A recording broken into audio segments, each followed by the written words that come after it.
right. So do I hit it? You ready? We're visible now, aren't we? Go ahead. Mm-hmm. Give it a shot. Oh, all right. Hold it flat on the palm of your hand. I'm sorry. You're on right now. Yeah, I know. I know. Hit it. Oh, see, you're very effective with this. Go ahead. You're on. Oh, okay. Good morning. Welcome to the Unitarian Universalist Congregation of the Greater Naples. My name is Brentley Bizzano Moore, and I've been a part of this congregation for as long as I can remember. How many of you can say that? How many of you can say that?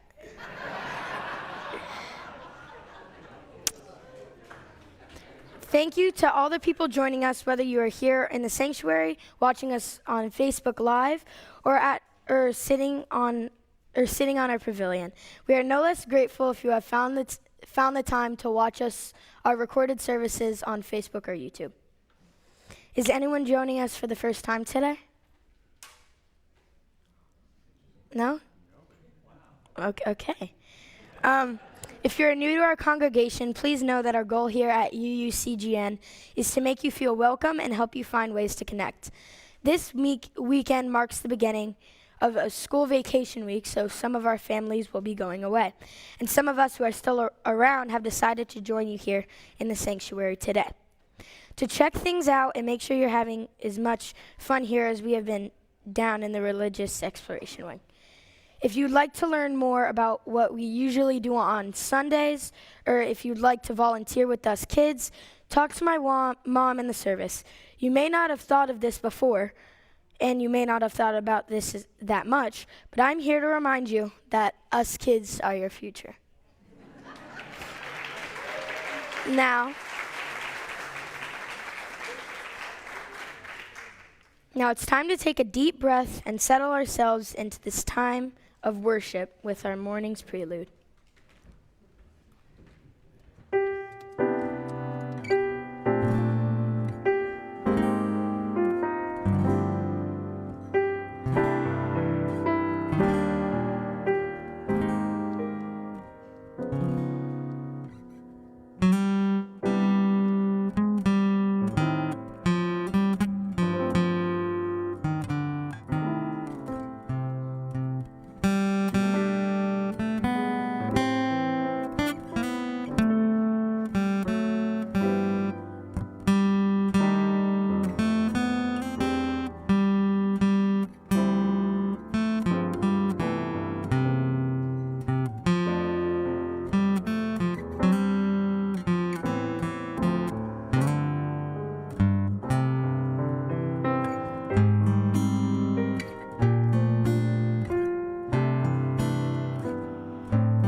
Come, come, whoever you are.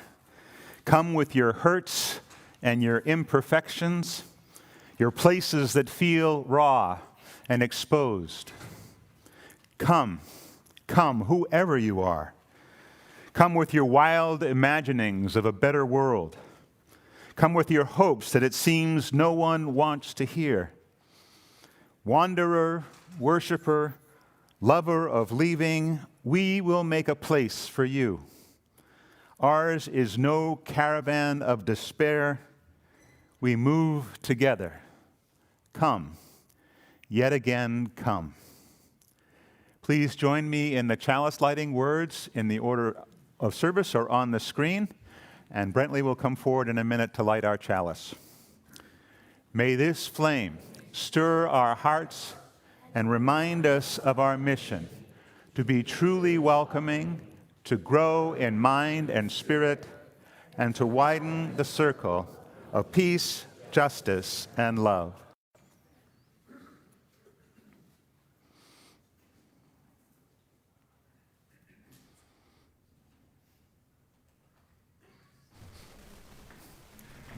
Use the lighter here. Here, let me light that for you,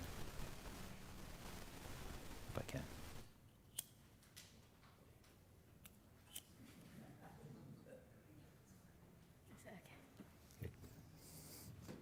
Let's rise and join in singing our opening hymn, Come, Come, Whoever You Are.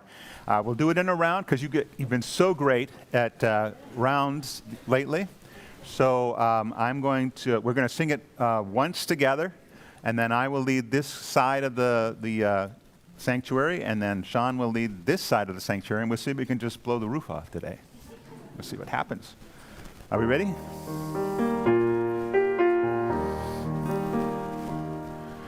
Come, come, whoever you are, wanderer, worshiper, lover of leaving. Ours is no caravan of despair. Come, yet again come. All right, this includes the pavilion. Come, come, whoever you are, wanderer, Come, whoever you are, wanderer, worshiper, lover of leaving. Ours is no caravan of despair. Come, yet again come. Come, whoever you are, wanderer, worshiper, lover of leaving. Ours is no caravan of despair. Come, yet again come. Please be seated.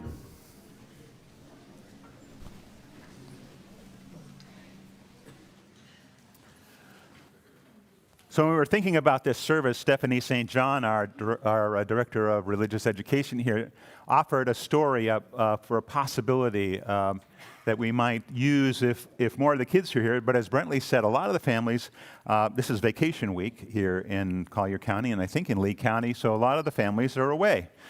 But we are continuing with the spirit of youth and, joy, energy. So I'm going to tell you that story. It has to do with a bicycle.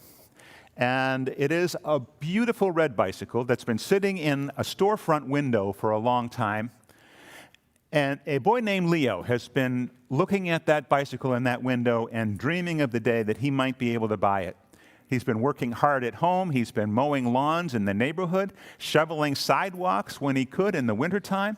He's been saving every single penny so he could buy this bicycle. And finally the day came when he knew at the end of his mowing session that day, he would have enough money to buy the bicycle. So he worked his way through that lawn and he ran down to the bank and took out all of his savings from all of the times that he'd put money in. And he went right over to the bike shop and he put his money down on the counter and the bicycle was his. He was so happy. He did everything with that bike. He ran it, he drove it to sports events, and he rode it around the neighborhood just joyfully. He had a great time with it. But eventually, he grew up, and actually he grew a lot more than he ever thought he would. And his dad was really tall, and the bicycle just sort of didn't fit anymore. It was a reasonably sized bike. It wasn't a kid's bike, but it was just a little bit too small for him. He had put the seat way up.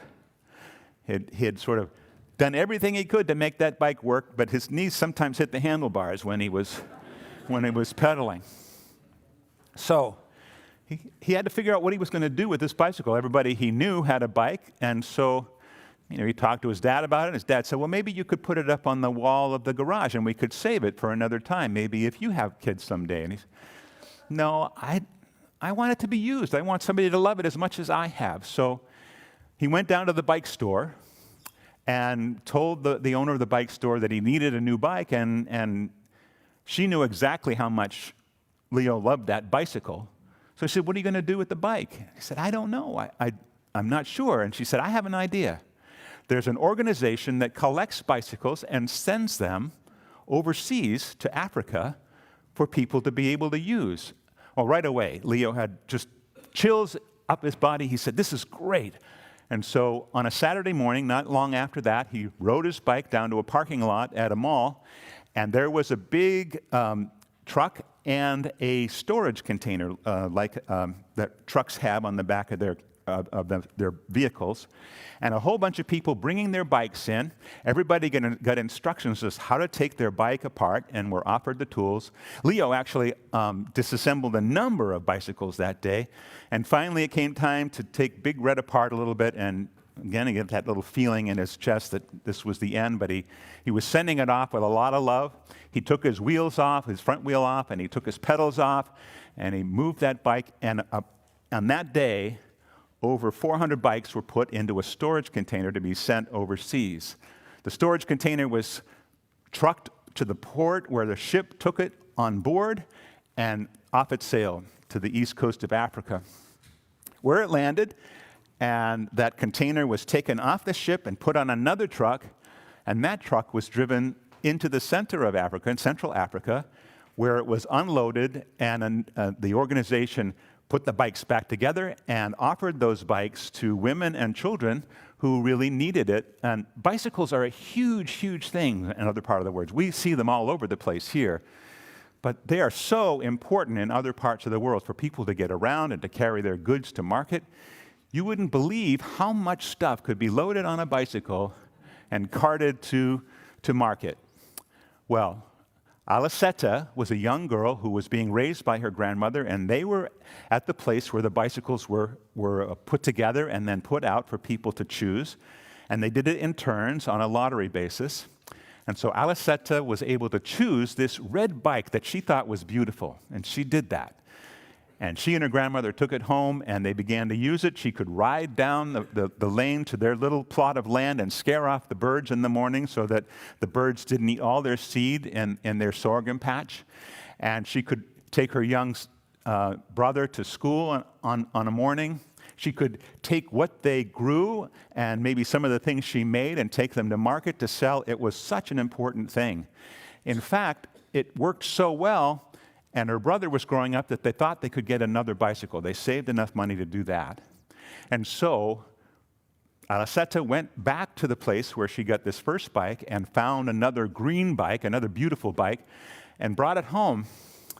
But unfortunately, when she got back, she had found that a pig had gotten loose in the neighborhood and had knocked over the red bike and had trampled on its spokes, and it couldn't be used. And she knew that they had just spent all the money they could on the bicycle, the new bicycle, and so she didn't know what to do.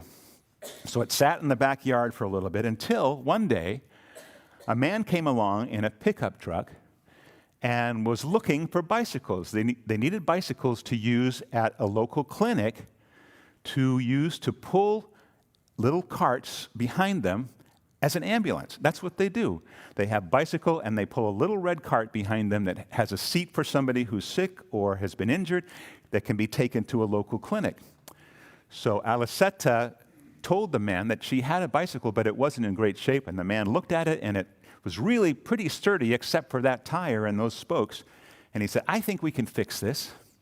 So the man took the bicycle away. His name was Burke.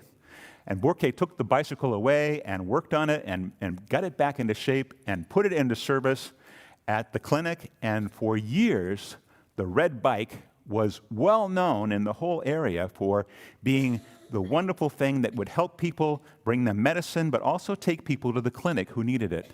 So this bicycle had a whole history behind it. A time in the United States when it was ridden on streets to sporting events and across the town to workplaces. It ran from a small little village to the market and back again. It was wonderfully used as an ambulance for a local community to be able to receive medicines and to also take people back. What an incredible life this red bicycle had. How many thousands of miles had it traveled?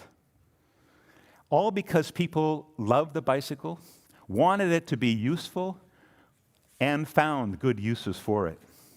It had traveled a long way, from whipping around the streets of a small American town to carting goods to market along a dirt road in Africa to becoming famous for helping people in need. All the people who used that bike had an idea that it was more than just a thing. It was more than just a thing, something special in their lives that they wanted to share. So ends this morning's story. Let's join together in singing our centering hymn, Remain Seated, Spirit of Life. It's number 123 in your gray hymnals. The words will be on your screen, and we'll join Sean and Abby in singing this.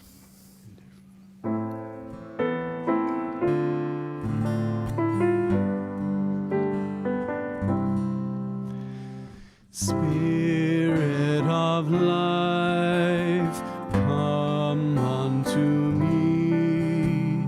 Sing in my heart all the stirrings of compassion. Blow in the wind, rise in the sea, move in the hand, giving life the shape of justice. Roots hold me close, wings set me free. Spirit of life, come to me, come to me. Fuente de amor, ven hacia mí, y al corazón cántale tu compasión. Sopla al volar, sube en la mar, hasta moldear la justicia de la vida. Arraigame, libérame, fuente de amor, ven a mí, ven a mí.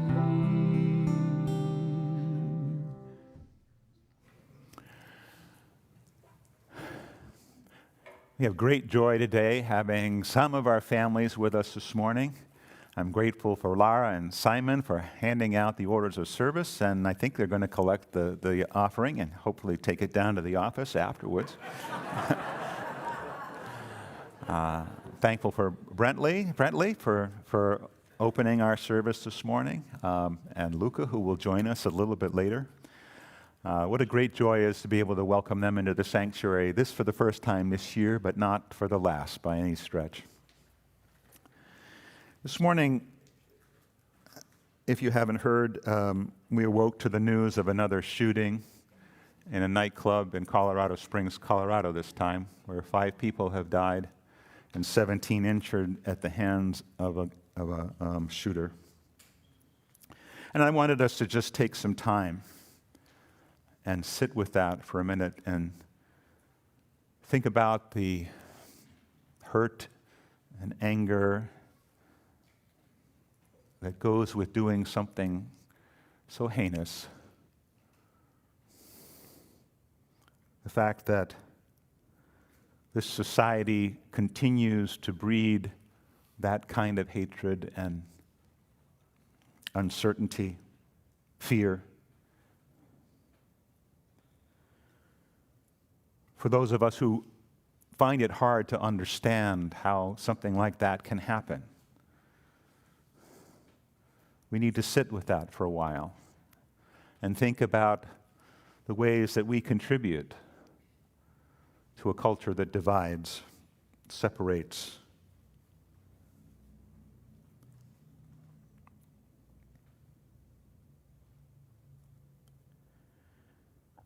I struggle with words to say, as I'm sure all of you do. This is a time that requires us to stand up, to live our values, to speak of love, to reach out, and not to shrink back in fear. There is enough love. We just need to live it.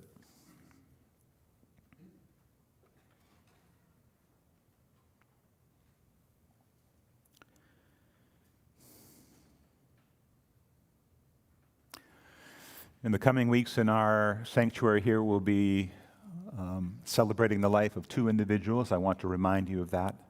On December 4th, Jim Lancaster will be celebrated at 3 o'clock on that Sunday afternoon. And on Saturday, December 17th, we will be celebrating the life of Rick Bryan, Patty Bryan's husband, who passed away earlier this year. I hope you will, if you knew them, I hope you will come and participate. As you know, our celebrations of life call forth that individual into the room by telling stories, by sharing our love. So I hope you will be present for those things. For now, let's center ourselves into a time of meditation.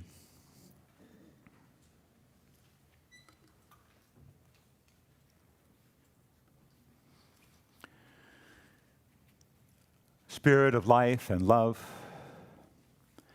we give thanks this day for the expanding grandeur of the universe, worlds known and unknown, galaxies beyond galaxies, filling us with awe and challenging our imaginations.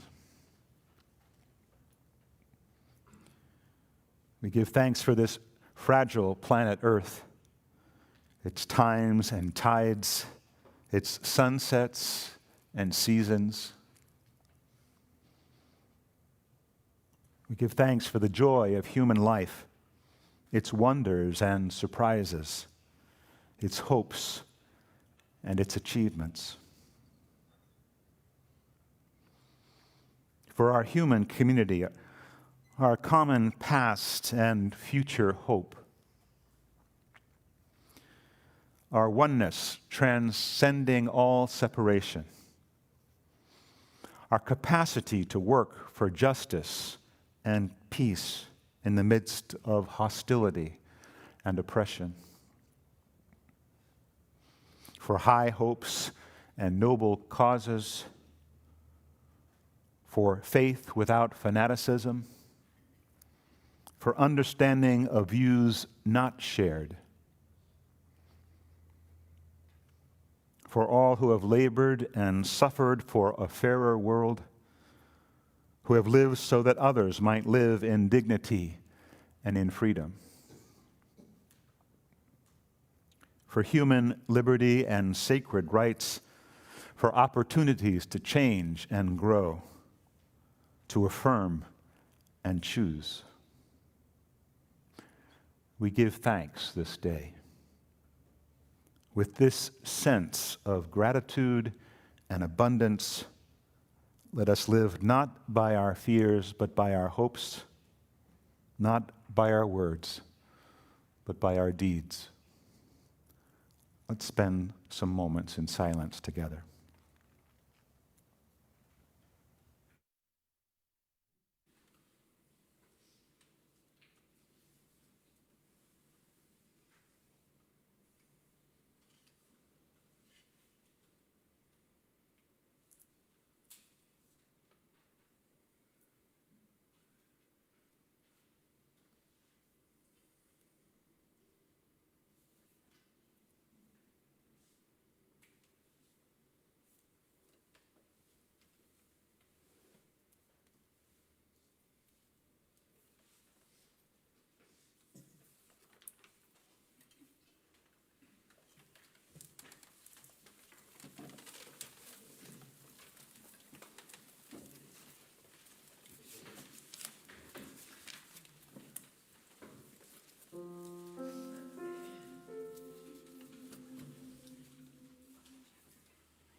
To have the choir back. Thank you so much. And it's also very good to have Luca Fournier here with us this morning to tell a story. Slow and steady.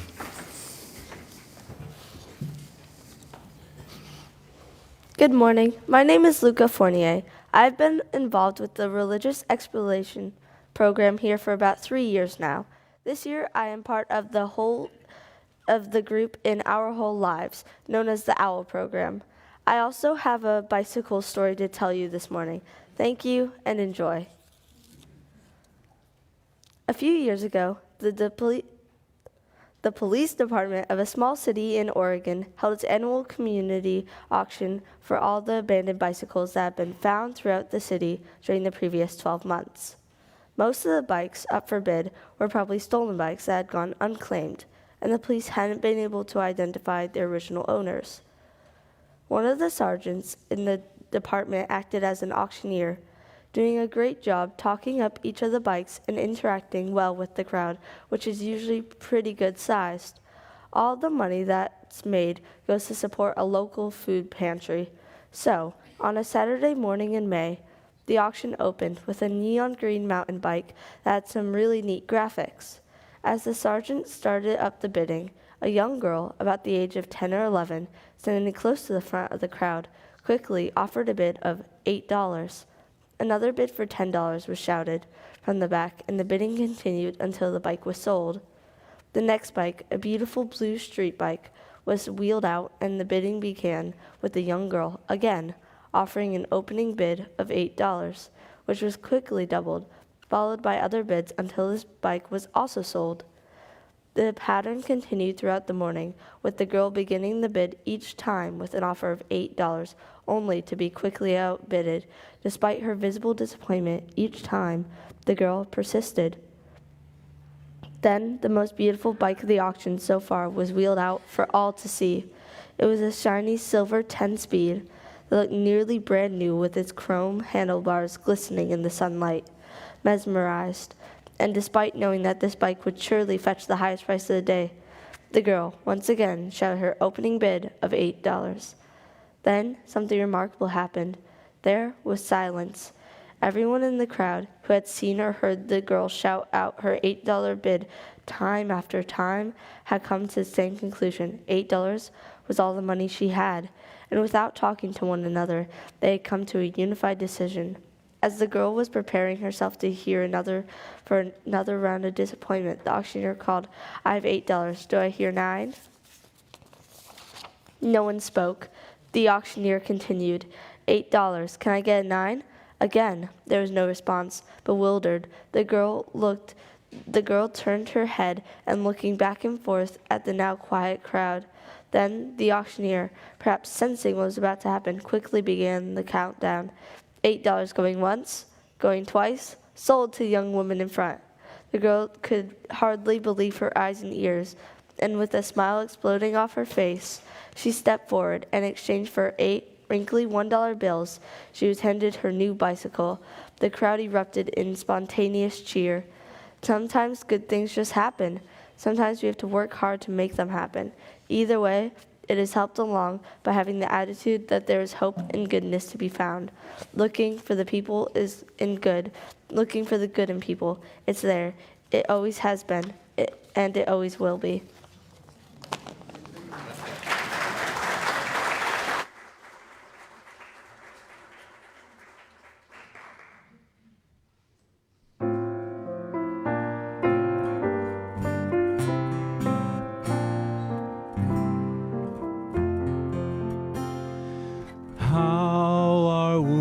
Ache for love's healing all through our days. How our world needs love's revealing in all its ways. Fearful hearts suspect the stranger, hardened nations arm for danger.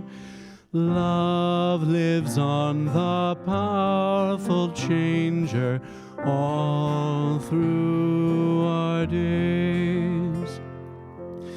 Love's the grace that makes us caring all through our lives, urges us to warmth and sharing all through our lives, speaks in us oppression naming, strives in us injustice shaming, lives in us true peace proclaiming all through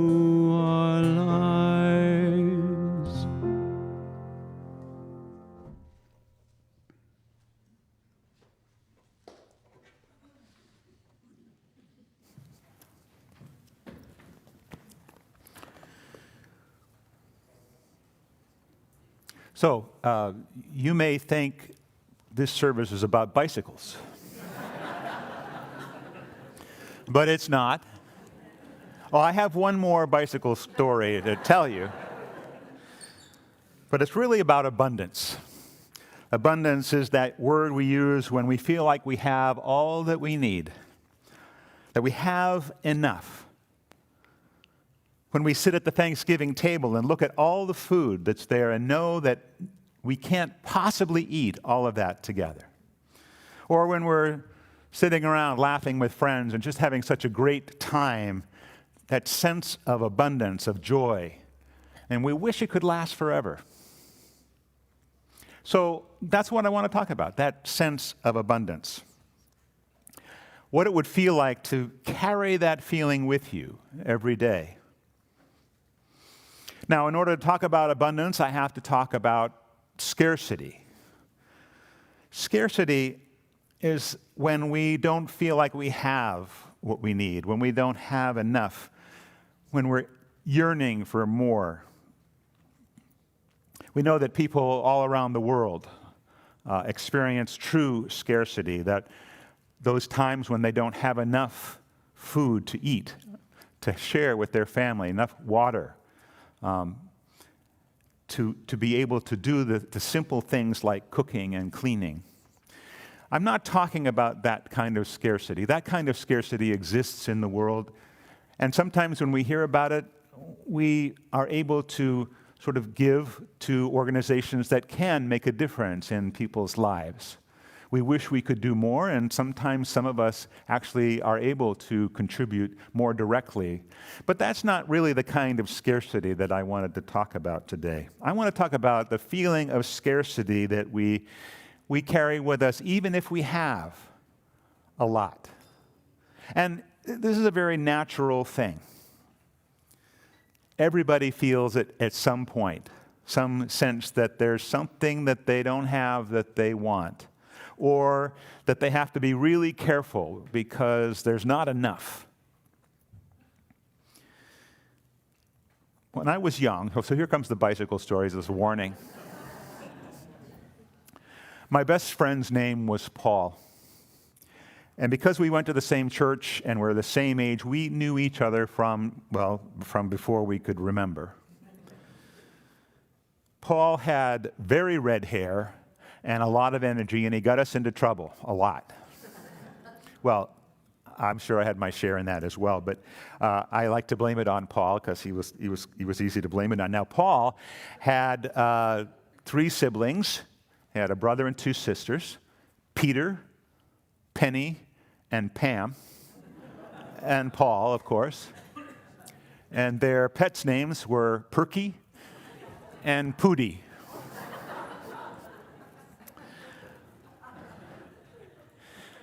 The parents' names were Dawn and Marge, but go figure. Anyway, when we were 11 years old in 1963, Paul got a new bicycle. And it wasn't just any new bicycle.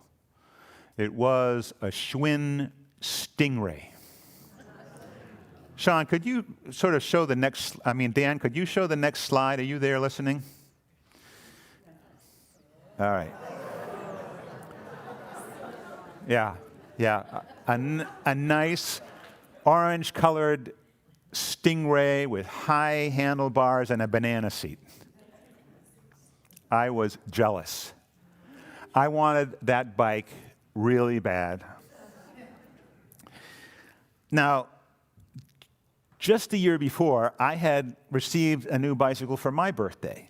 It was a perfectly fine bike. I think it might have had 3 speeds.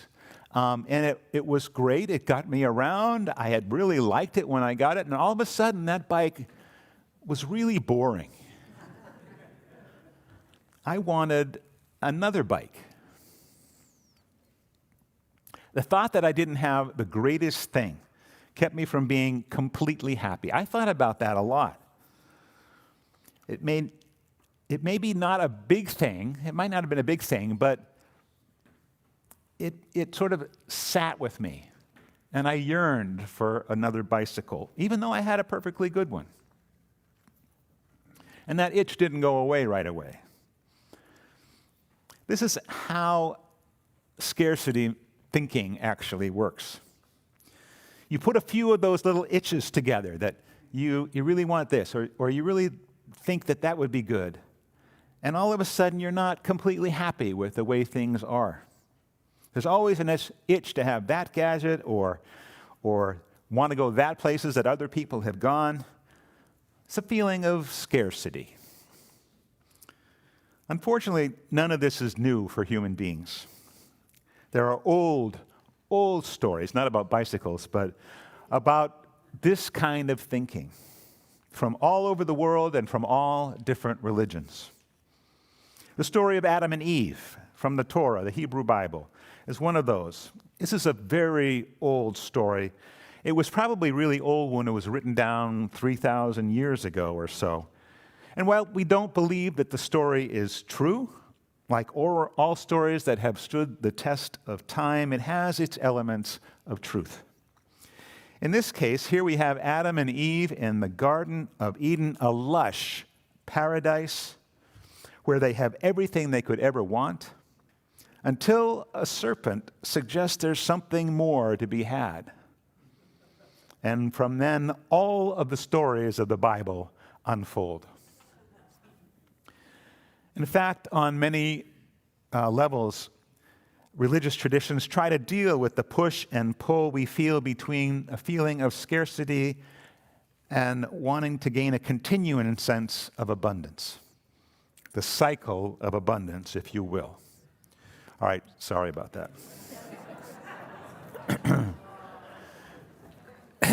There's a great story about a young Christian mother who was making pancakes for her two boys. Michael was 5 and Kevin was 3.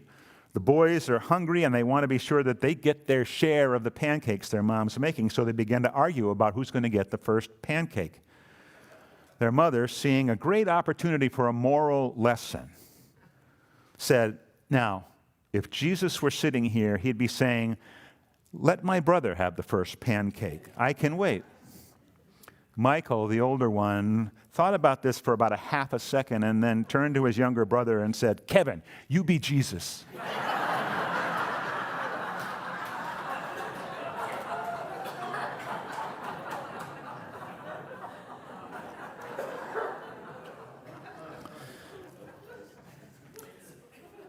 If you think about it, our Unitarian Universalist principles are written from the point of view of abundance. Not material abundance. I don't mean having a lot of stuff. I mean they're written with the idea that there can be enough love and enough goodwill and enough common sense to go around so that we can all work together to make this a better world. But the truth is, we sort of have this scarcity thinking built in. Like all animals, human beings have a powerful instinct to survive, and we're always looking to make sure that there's going to be enough for us to live on. And this is the root of feeling our hungry friends Michael and Kevin had when they wanted those pancakes. They want to make sure they get what they need. But this feeling often extends beyond the things that we truly do need. And aside from the arguing part, well, the arguing part actually is pretty natural as well, but we still struggle with sort of that feeling of scarcity every once in a while. And it's hard to live up to our wonderful principles that sort of are written with that sense of abundance. So the first thing we need to realize is that we do carry this every once in a while. I mean, I think each and every one of us do, but maybe there are folks out there who really, truly feel fulfilled and a sense of abundance, and I'm grateful for your presence this morning. I am not one of those people necessarily. But realizing that sense of scarcity when it shows up is really important. But there are a few other things that you can do to sort of continually work on this, generating this sense of abundance. So I'm going to share 5 things quickly. In addition to recognizing first that you're a little bit stuck with that itch, the first thing to do is express gratitude. On a regular basis, as much as you can, take every opportunity to express some gratitude for the people around you and the things that they're doing. So we don't usually do this, but I would like you to think about something you're grateful for. Just take a second, think about something you're truly grateful for.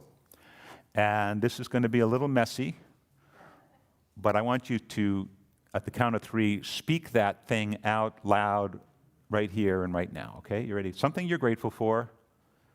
1, 2, 3, go. Well, that was somewhat unsatisfying, actually. But, well, that was scarcity thinking. That's what Ann said. I have some scarcity thinking. Just do it again. I'm going to try to hear everybody's specific. Ready? 1, 2, 3. All right, that was better. Yeah, I think that was good. All right, so express your gratitude. Stories, there are studies that have shown that expressing gratitude out loud makes us feel better about ourselves and our connection with other people. It gives us a sense of possibility and our connection with other people. So the second practice is to be cheerful. Now, this is not always easy in this world these days. But if you could somehow go out into the world and greet people with a smile, it can make all the difference. Now, when I stand out front, which I wasn't able to do this morning because there were so many pieces coming together this morning, but when I stand out there and smile, I get smiles back, and I can tell you it lifts me up. I hope it lifts you up, too, if you have a chance to experience that. So, Brentley, can you stand up for a second? Would you stand up and face the crowd for a second? Yeah. Give him a smile.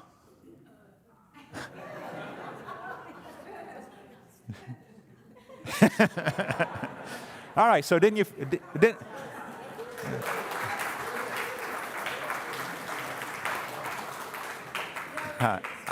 I felt better anyway. I don't know about you, Brentley, but put you on the spot.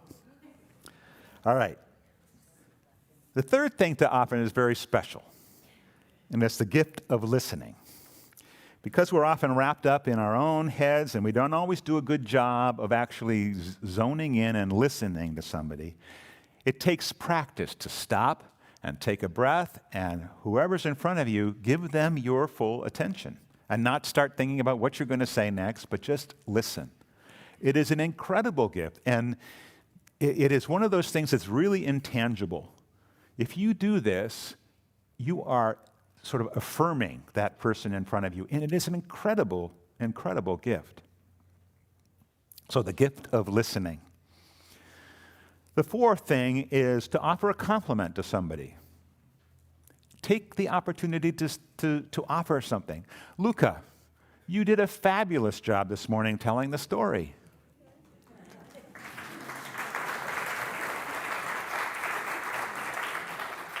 I hope Luca felt okay and not put on the spot by that, but I felt better, and I think she did, and even you who are watching that interchange felt a little bit better. So, offer a compliment when you have the opportunity to do that. And number 5, which is sort of a culmination of all these things, is express your joy. Find joy in the moment. I think I talked about this a little bit last week too. Find your joy in the moment. Be present. That's what it takes. It takes an ability to stay present, to stay focused, to be aware, to share, and to let others share as well. So, if I can remember myself, sort of express gratitude, share a compliment, listen, share your joy, and I'm missing one. What's that? Smile. Absolutely. All right. See, you're listening. That's great. All right. Now, you may have noticed that none of these things relate directly to that itch that I had about a bicycle, or you may have had about anything. It's not a direct response. But that's the beauty of these 5 things. If you practice them regularly, you might forget that itch and move towards the spirit of abundance. Now, I use the word practice because it takes practice to do this. It takes a sort of a mindset to say, I'm going to do these things, and I'm going to be intentional about it. So I use the word practice because we need to keep doing them. There will always be a serpent out there ready to tell us that there's more to be had. If we practice these things, we'll be able to respond better to those little itches that build up, and then instead move to a spirit of abundance. Thank you. So, we think about these things, and all the things we've heard today are bicycle stories, the idea that there is a cycle to abundance, but we can help move it along. And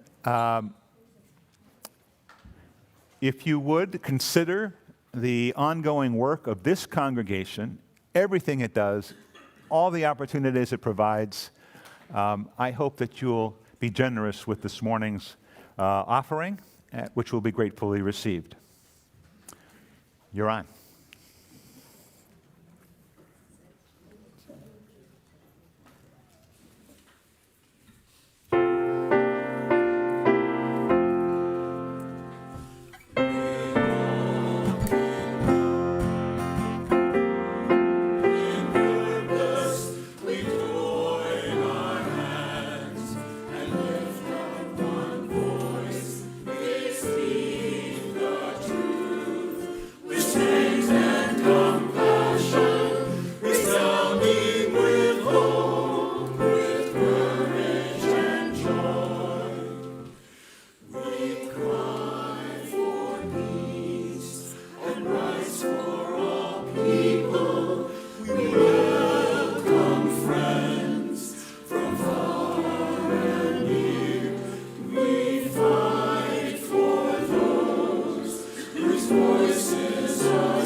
I said it before, say it again. It is great to have you with us today. Thank you so much for your offerings. So lots going on in the congregation. Yes, this is Thanksgiving week, so not a lot big stuff scheduled, but we hope that you travel well if you're traveling, and enjoy the day. If you have the opportunity to spend it with family, great. If you have an opportunity to spend it with friends, great. I always look forward to this day because I like to eat. Our forum today is with Dr. Charles Kupchetka. Charles has been with us many times before. Today he'll be talking about the midterm election and sort of bringing us up to date on some of what's happened, but also sort of maybe some of the insides of what this might mean in terms of how things go forward from here. I don't know how he gains these insights, but I know that he's done a fabulous job in the past, so I'm looking forward to that. Tomorrow at the Naples United Church of Christ at 6 o'clock, there is an interfaith Thanksgiving service. I'll be there. I'll be participating. Sean and Abby and a few of the choir members will be participating as well. This is a tradition that had been going on for a number of years here in Naples, and after COVID, this will be the first sort of in-person interfaith service that we've done. So I hope if you have the opportunity to attend, that would be great. I think it's going to be a wonderful service to good music and good words, and from a variety of traditions here in Collier County. And I believe it is going to be streamed, but you'll have to check the Naples United Church of Christ website for that link. I don't have that, I don't think. Today, we're kicking off our annual Holiday Giving Tree project. This year's fundraising effort will support 45 identified families in need from Immokalee High School and Avalon and Shadowlawn Elementary Schools. The need for support is even greater this year due to the impact of Hurricane Ian on these families. The good news is that last year's fundraiser was an incredible success. Thanks to the generosity of this congregation, we surpassed our goal and raised $12,350, which allowed us to support 49 families and 149 children. Each family received a $100 Walmart gift card for groceries and a $50 gift card for each child. We hope to support that and to have that same success this year. If you would like to contribute to the project, you may donate online on our church website or at the Giving Tree table located just outside the entrance after the service the next 3 Sundays. Alice Modick will be out there. Alice, are you still in the sanctuary? She's out there already, ready for you. Okay. Please see the weekly newsletter for any more information, but this is a great opportunity, and we used to try to sort of collect buy the gifts specifically, and we had them all stored down in the RE wing, but this is a lot easier. The families have an opportunity to choose the gifts for their children, so I hope you'll donate to this. It's a wonderful opportunity. A week from this Wednesday, I think, finally, will be the first Wonderful Wednesday program. This will be the 3rd try at it.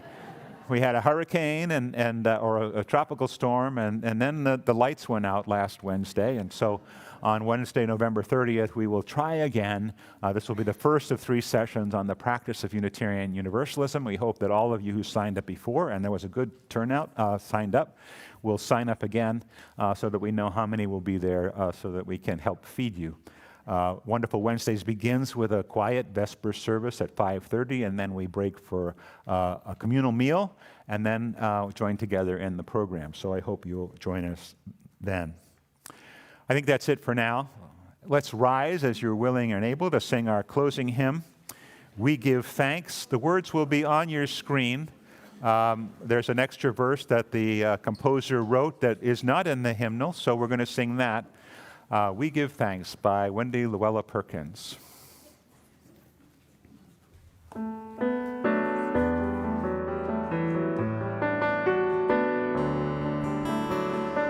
Oh, we give thanks for this precious day, for all gathered here and those far away, for this time we share with love and care.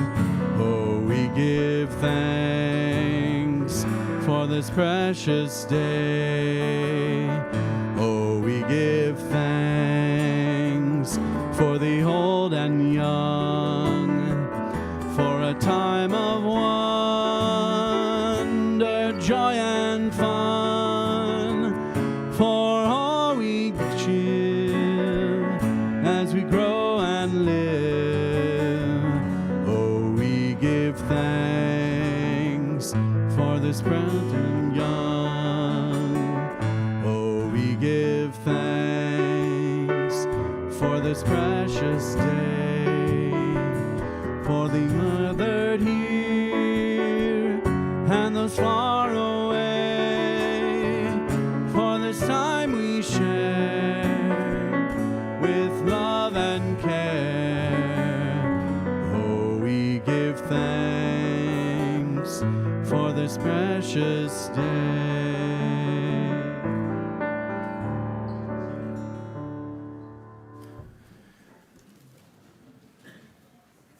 Go now in peace, knowing you are not alone. Take the love that we share as a community of faith out into the world and let it shine.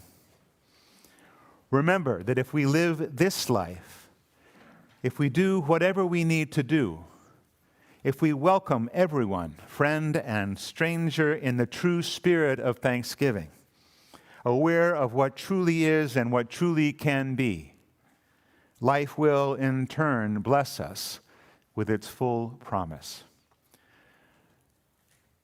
I invite the choir to share their musical benediction.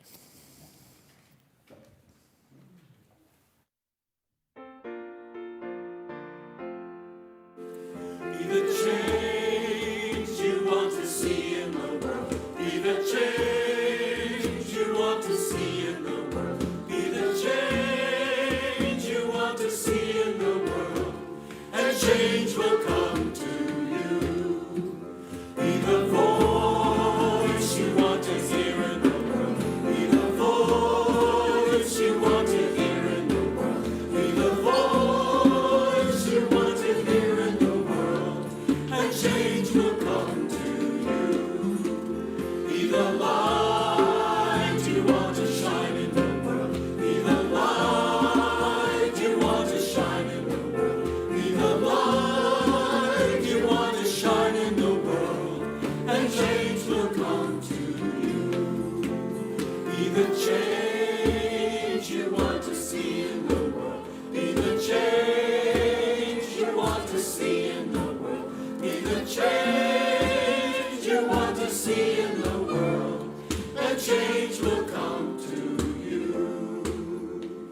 Happy Thanksgiving, everyone.